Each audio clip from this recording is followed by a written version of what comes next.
Hello everyone. तो आज की क्लास में हम लोग पिछली क्लास को कंटिन्यू करेंगे। ये हमारी नेशनल इनकम की सेकंड क्लास होगी, ठीक है।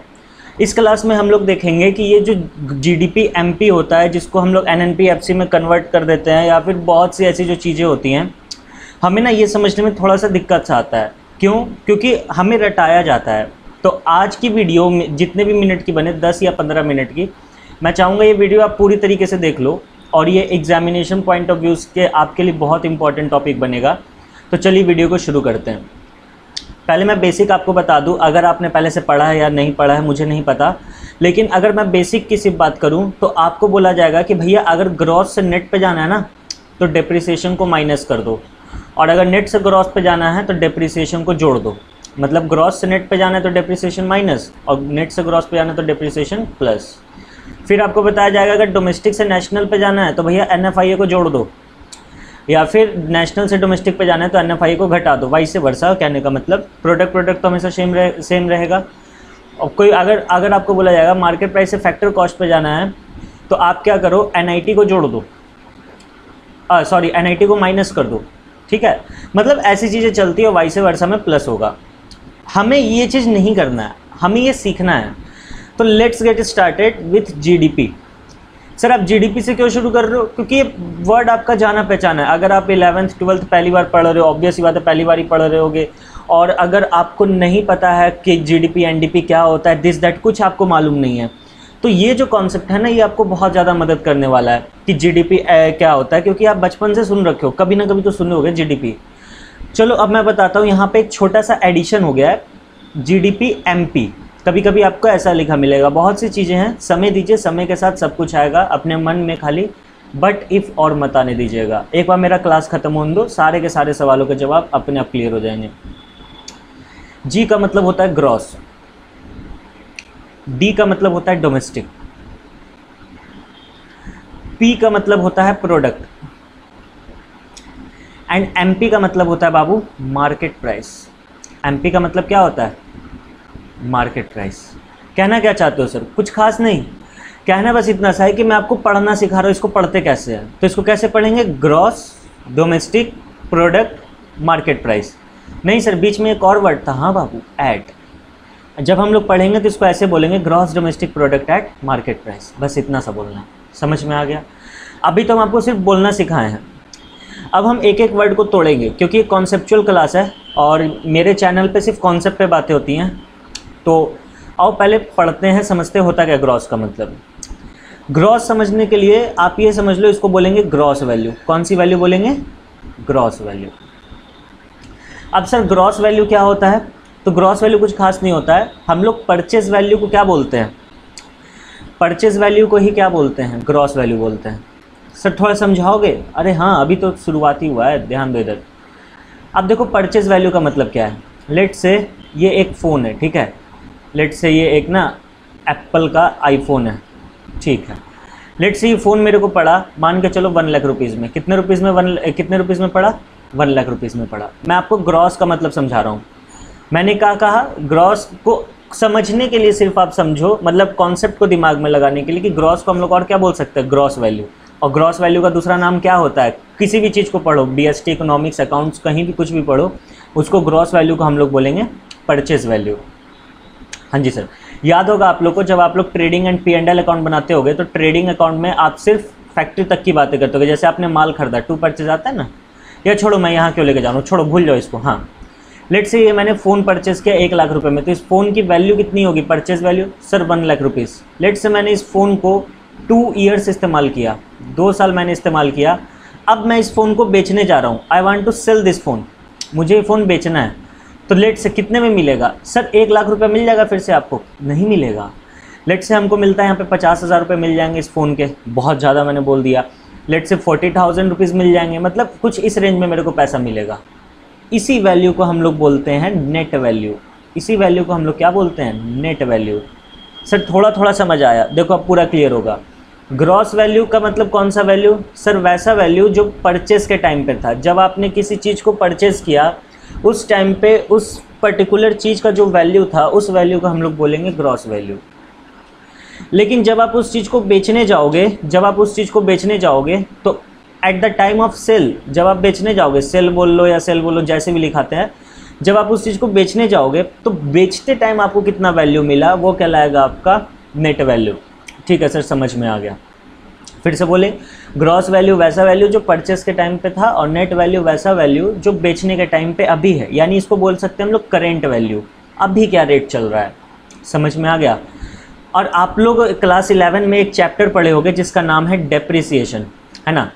अगर समय के साथ कोई भी एसेट बोल रहे किसी भी चीज़ का समय के साथ अगर वैल्यू गिर रहा है, क्या हो रहा है, समय के साथ वैल्यू गिर रहा है, यानी उसमें क्या लग रहा है, डेप्रिसिएशन लग रहा है।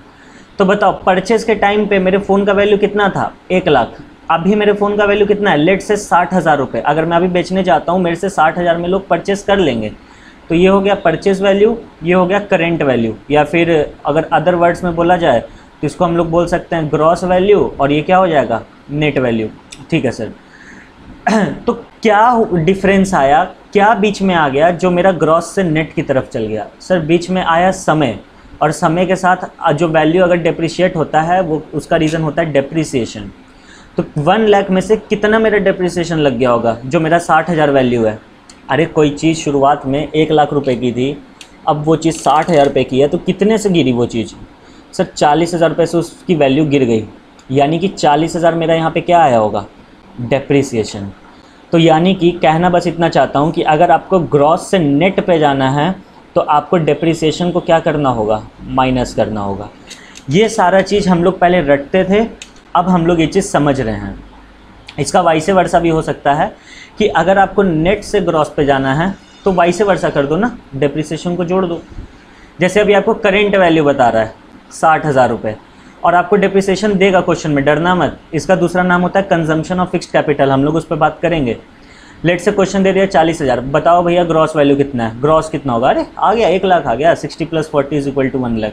जन्नत, कोई दिक्कत नहीं है यहाँ तक, नहीं सर कोई दिक्कत नहीं, आगे बढ़ते हैं। चलिए आइए सेकंड पे अब आएंगे हम लोग। ये स्क्रीन को पता नहीं क्या हो जाता रहते। हाँ, मैंने अभी आपको पहला सिखाया ग्रॉस से नेट और नेट से ग्रॉस पे जाते टाइम डेप्रिसिएशन प्लस माइनस क्यों होता है। अब हम लोग बात करेंगे सर, जीडीपी लिख लीजिए ना एक बार यहाँ पे, जीडीपी, एमपी, एनएनपी, एफसी। हम लोग ग्रॉस से नेट पे जाने वाला चीज़ सीख गए। सर डोमेस्टिक से नेशनल पे जाने वाला चीज़ सिखा दो, वो लास्ट में बात करेंगे हम लोग। अभी आओ मार्केट प्राइस से फैक्टर कॉस्ट पे जाने वाली चीज़ के बारे में बात करते हैं।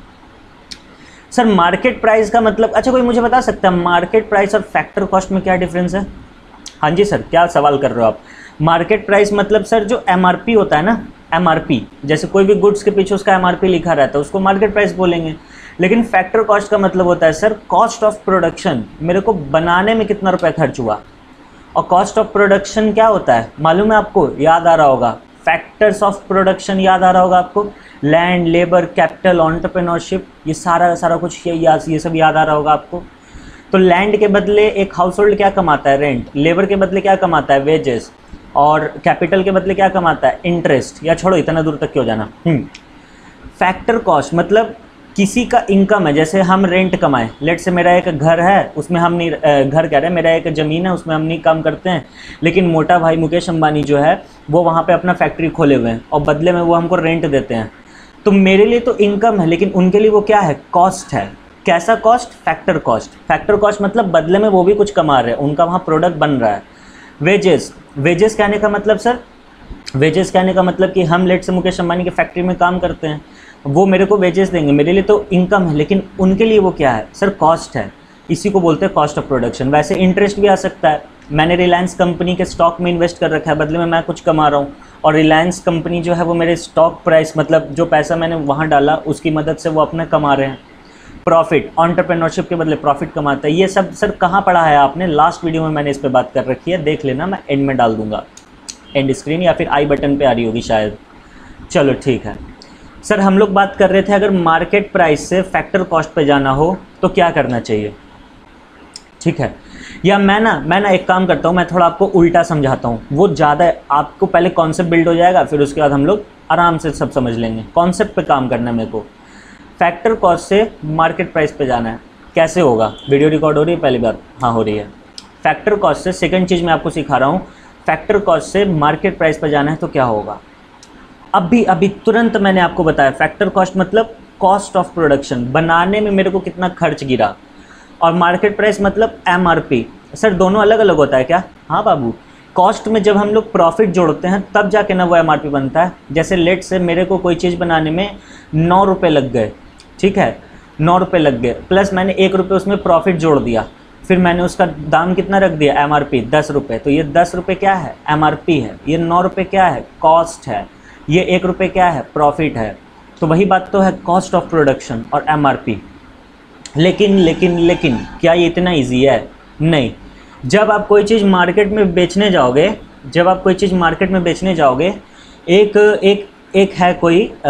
एक है मोटू सा कोई है जिसको हम लोग प्यार से गवर्नमेंट बोलते हैं। गवर्नमेंट आपके पास दौड़े दौड़े आएगा, इतना मोटा तोंद लेके आपके पास दौड़े दौड़े आएगा, भैया आपको बोलेगा, भैया लेट से आपका नाम मिस्टर ए है, भैया आप क्या कर रहे हो? आप कोई चीज़ 8 रुपये में बना रहे हो, आप उसमें क्या कहते हैं उसको, आप उसका एमआरपी अभी डिसाइड कर चुके हो। आपने कहा नहीं बस वही डिसाइड करूँगा, तो गवर्नमेंट बोलता है नहीं ऐसे नहीं चलेगा, आपको क्या करना होगा, मेरे को कुछ टैक्स देना होगा। अगर आप मार्केट में बेच रहे हो इट मीन्स कि आप कुछ कमाओगे, और जो भी कुछ आप कमाओगे उस पर आपको टैक्स देना होगा। ये जो मेरा तोंद है आपको उसको और बड़ा करना होगा, ठीक है। टेक इट ईजी, ये जस्ट एक समझाने का कॉन्सेप्ट है कि आपके दिमाग में चल जाए। तो कॉस्ट 8 रुपये है किसी भी प्रोडक्शन का। लेट से मिस्टर ए कोई प्रोडक्शन कर रहा था जिसका कॉस्ट 8 रुपये है, वो एमआरपी भी डिसाइड नहीं किया। जैसे ही वो डिसाइड करने वाला था, सरकार दौड़े दौड़े आया उसके पास, गवर्नमेंट दौड़े दौड़े आया और बोला भैया आपको टैक्स देना पड़ेगा। ये बोला ठीक है भाई। तो बनाने में 8 रुपये लगा, बनाने में कितना रुपये लगा? 8 रुपये। लेट से टैक्स लगेगा मेरे को 2 रुपये, $2 रुपये, ठीक है। हाँ जी सर, टैक्स लगा आपको 2 रुपये। क्या मैंने यहाँ पे अभी तक प्रॉफिट ऐड किया? नहीं किया। तो लेट से मैं अपना प्रॉफिट भी ऐड करूँगा 2 रुपये। तो 8 + 2 कितना होता है? 8 8 2 10 10 2 12, यानी एमआरपी में कितना रख दूँगा? 12 रुपये।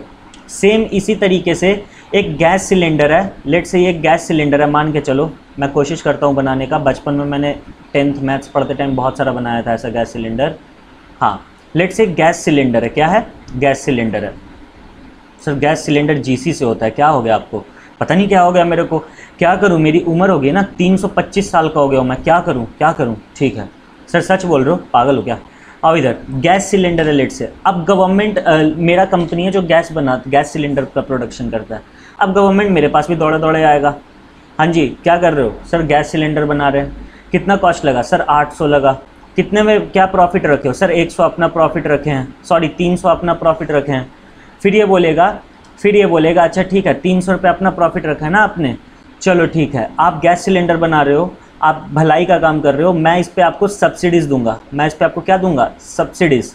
यानी आप जब बेचने जाओगे तो आपको ये सिलेंडर 1000 रुपये में मार्केट में बेचना होगा। कितने रुपये में बेचना होगा? 1000 रुपये में, जबकि मेरा प्रॉफिट जोड़ के कितना आ रहा है? 1100। फिर मैं तो चिल्लाऊँगा, अरे तो मेरा 100 रुपये का और प्रॉफिट कहाँ गया? तो गवर्नमेंट बोला ये 100 मैं आपको दूंगा। समझ आ गया? ये 100 रुपये मैं क्या करूँगा? आपको दूंगा। इसी को हम लोग बोलते हैं टैक्सेस माइनस सब्सिडीज। सर एक बार फिर से बताओगे? फिर से सुन लो। अब छोड़ो ये इतना, सीधा सीधी एक एग्जाम्पल पे अब बात करूँगा। लेट से गैस सिलेंडर है, उसको बनाने में मुझे 800 रुपये लगे, ठीक है। फैक्टर कॉस्ट कितना हो गया? 800।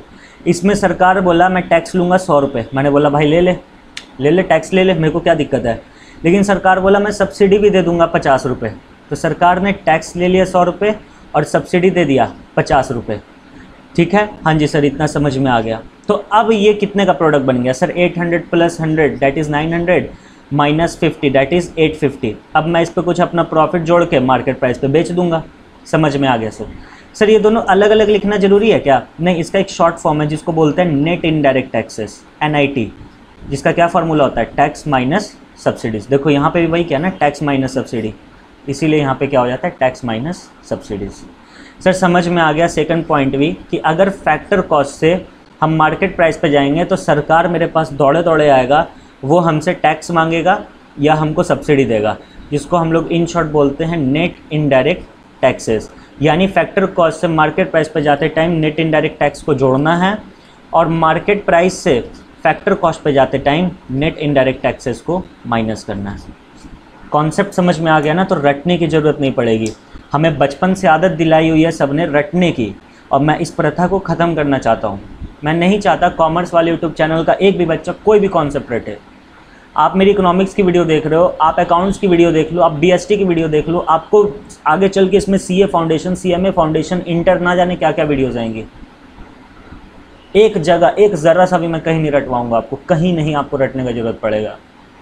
अरे हम लोग बड़े बच्चे हो गए, इतना बड़ा बड़ा चीज़ हम लोग को सिखाया जा रहा है रटने के लिए। अभी तो आप रट लोगे minus depreciation plus depreciation, exam में भूल गए तो, उल्टा कर दिया तो ठीक है सर गुस्सा ना करो सर, अभी हम लोग फॉर्म में हम लोग पढ़ रहे सर, पढ़ाओ आगे, ठीक है क्या करूँ मैंने बताया ना, मैं 555 साल का हो गया हूँ, क्या करूँ। चलो हटाओ, इधर आओ। थर्ड कॉन्सेप्ट पे बात करते हैं।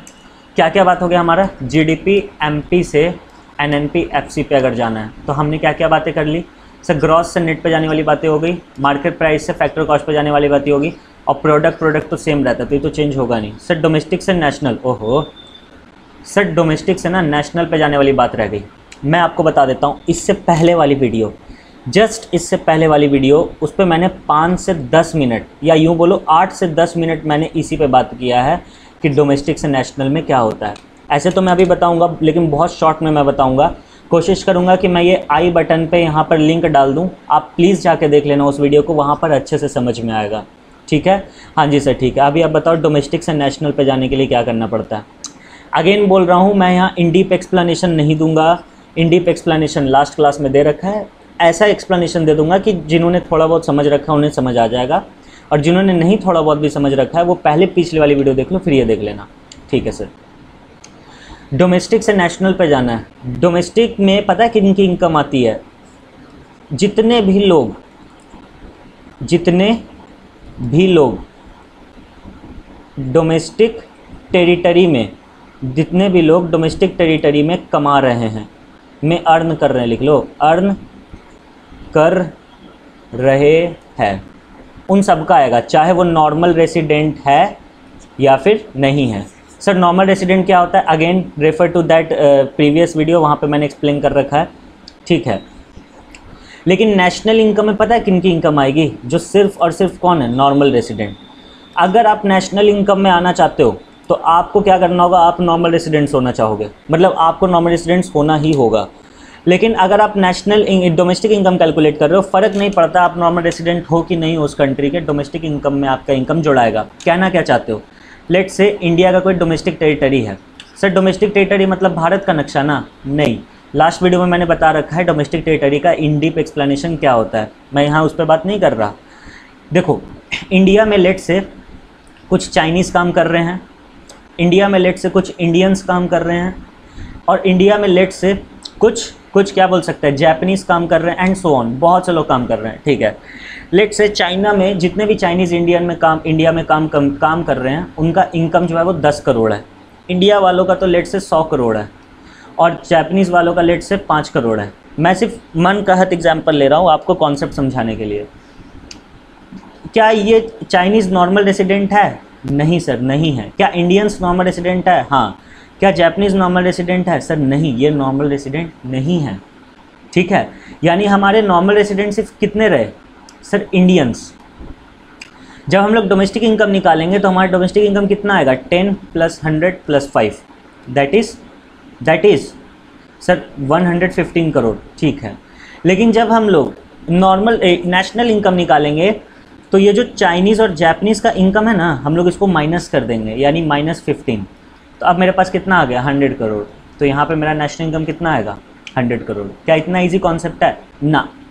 अब देखो चाइनीज़ और जापानीज़ अगर हमारे यहाँ के काम कर रहे हैं तो हमारे इंडियंस भी तो चाइना जापान में जाके काम कर रहे होंगे, तो उनका इनकम जोड़ो। लेट से इंडियन जो है वो चाइना में रह के काम कर रहे हैं और उनका इनकम है 10 करोड़, और जापान में रह के काम कर रहे हैं उनका इनकम है 20 करोड़।